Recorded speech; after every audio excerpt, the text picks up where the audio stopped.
నారాయణపేట జిల్లా మక్తల్ అంబేద్కర్ చౌరస్తాలో మన్మోహన్ సింగ్ మరణం పట్ల దిగ్భ్రాంతిని తీవ్ర విచారం వ్యక్తం చేస్తూ సంతాపం తెలిపిన మక్తల్ ఎమ్మెల్యే వాకిటి శ్రీహరి మాజీ ప్రధాని డాక్టర్ మన్మోహన్ సింగ్ మరణం భారతదేశానికి తీరని లోటని శోకాప్తులైన వారి కుటుంబ సభ్యులకు ప్రగాఢ సానుభూతి తెలిపిన మక్తల్ నియోజకవర్గ శాసనసభ్యులు డాక్టర్ వాకిటి శ్రీహరి మక్తల్ స్థానిక అంబేద్కర్ చౌరస్తాలో ఎమ్మెల్యే మాట్లాడుతూ దేశం ఆర్థికంగా క్లిష్ట సమయంలో ఉన్నప్పుడు ఆర్థిక సంస్కరణలు అమలు చేయడంలో ఆర్థిక రంగ నిపుణుడుగా తన విద్యుత్తును ప్రదర్శించి కొనియాడారు. మన్మోహన్ సింగ్ అనేక ఉన్నత శిఖరాలకు చేరుకున్న భరతమాత ముద్దుబిడ్డగా అని కొనియాడారు. భారత ప్రధానిగా డాక్టర్ మన్మోహన్ సింగ్ హయాంలోనే తెలంగాణ రాష్ట్ర ఏర్పాటు జరగడం చారిత్రక సందర్భం అని ఎమ్మెల్యే అన్నారు. ప్రతి ఒక్కరు కూడా భారతదేశంలో గుర్తింపబడుతున్నది ఆధార్ కార్డు ద్వారా.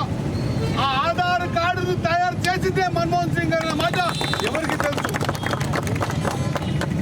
ఆధార్ కార్డుని తయారు చేసిందే మన్మోహన్ సింగ్ అన్న మాట ఎవరికి తెలుసు? తెలియకపోవడం మూర్ఖత్వం. తెలుసుకోవాల్సిన అవసరం ఉంది.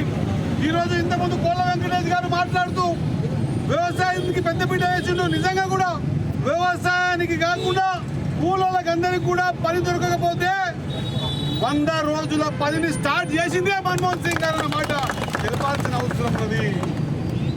ఈరోజు రైతు కూలీలు పని లేనప్పుడు ఏ పని దొరకక తన ఇల్లు గడవాలి, పూట గడవాలి అనే సందర్భంలో 100 రోజుల పనిచ్చి పని గ్యారెంటీని చేసి మళ్ళీ ఆ పనిని కూడా వేరే ప్రభుత్వాలు వస్తే తీసేయరాదు, ఇది పేదోళ్ళని చెప్పేసి పేదోళ్ళ కోసం 100 రోజులు ఇచ్చినటువంటి ఘనత డాక్టర్ మన్మోహన్ సింగ్ గారు. ఇది గర్వంగా మనం చెప్పుకోవాల్సిన అవసరం ఉంది.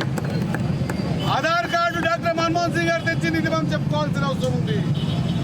సంఘ సంస్కర్తగా, ఆర్థికవేత్తగా దేశం ఆర్థిక కోరల్లో చిక్కుపడ్డ ప్రతిసారి కూడా దేశాన్ని నిలబెట్టినటువంటి వ్యక్తి మన్మోహన్ సింగ్ గారు అని చెప్పుకోవాల్సిన అవసరం ఉంది.